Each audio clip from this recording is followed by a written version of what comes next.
दोस्तों, बिना कंस्ट्रक्शन के इंग्लिश में एक बात कहने के आपके 10 वाक्य होंगे, 10 सेंटेंस होंगे, 5 तरीके, 20 तरीके, 100 तरीके होंगे। लेकिन अगर आपको कंस्ट्रक्शन आ गया यारो, तो आप कुछ भी समझिए, हर सिचुएशन में आप अपनी इंग्लिश बोल सकते हैं। क्यों? क्योंकि कंस्ट्रक्शन आ गया आपको, यानी आपके अंदर एक छोटी सी फैक्ट्री आ गई फ्रेंड। तभी देखो कहते हैं लैंग्वेज के लिए एक छोटी सी अगर फैक्ट्री आ गई तो आप दन दनादन बोलते जाओगे। भले आप सालों साल ना इंग्लिश बोल लो, लेकिन जब भी आप स्टार्ट करोगे थोड़ी प्रॉब्लम होगी, लेकिन आप अच्छे से उसको बोल पाओगे। क्यों?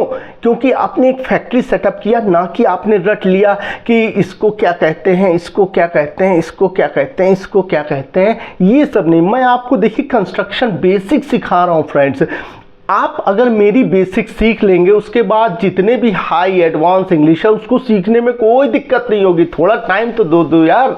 चलिए आगे बढ़ते। हमने देखा कि इंग्लिश का भार कुछ बंदों पे है, उसमें एक बंदा टू को हमने देखा, बहुत अच्छा, बहुत important. It's important to tell you that two is very important. Two is very important. Two is an important person. So in the same way, for we are talking about for. So for is very important. It has got a very important place in our English language. अब for क्या करता है? देखो for का मतलब है के लिए, यानी के लिए। देखिए अब मेरे पास कुछ है आपके लिए, I have something for you, right? अब उसके पास होगा he has something for you, तुम्हारे लिए। अगर कुछ भी नहीं है, I have nothing for you, बता दिया आपने। तो for you के मतलब, अब आप देखिए सभी लोगों को 24 आवर्स मिलता है, तो the 24 hours is for everyone, right?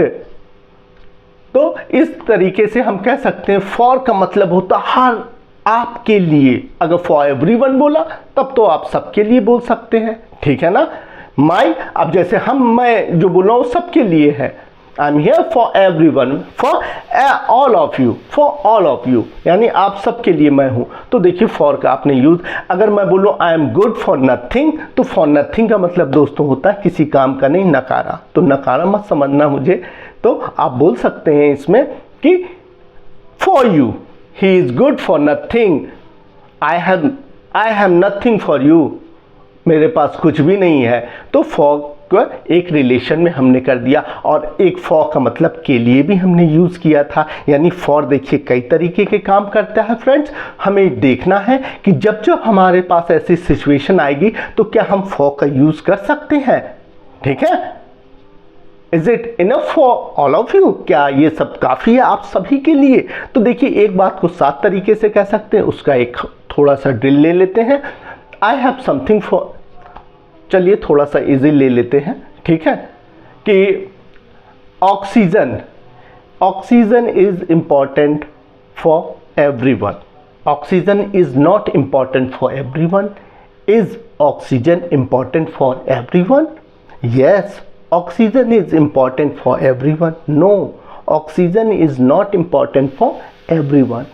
What, कुछ ना समझ में आया, WH ले, what is important? Oxygen is important for everyone. एक ही बात को हम 7 तरीके से कह सकते हैं। 3 तरह का समय होता है, ठीक है, जिसमें हम अलग अलग तरीके की बातें करते हैं। इस समय हम कुछ भी कर रहे हैं, हमने क्या किया, वर्ब में ING लगा लिया। कुछ भी करेंगे, आदत है, वर्ब में फर्स्ट फॉर्म। यानी ये सबका एक विचार, एक कंस्ट्रक्शन लेयर बाय लेयर आप बनाते जाएंगे, और कीप ऑन प्रैक्टिसिंग। आप खुद ही देखेंगे कि इंग्लिश कुछ भी नहीं है। बस दोस्तों थोड़ा सा प्रैक्टिस करो और थोड़ा ध्यान दो। Okay, see you next time. जय हिंद।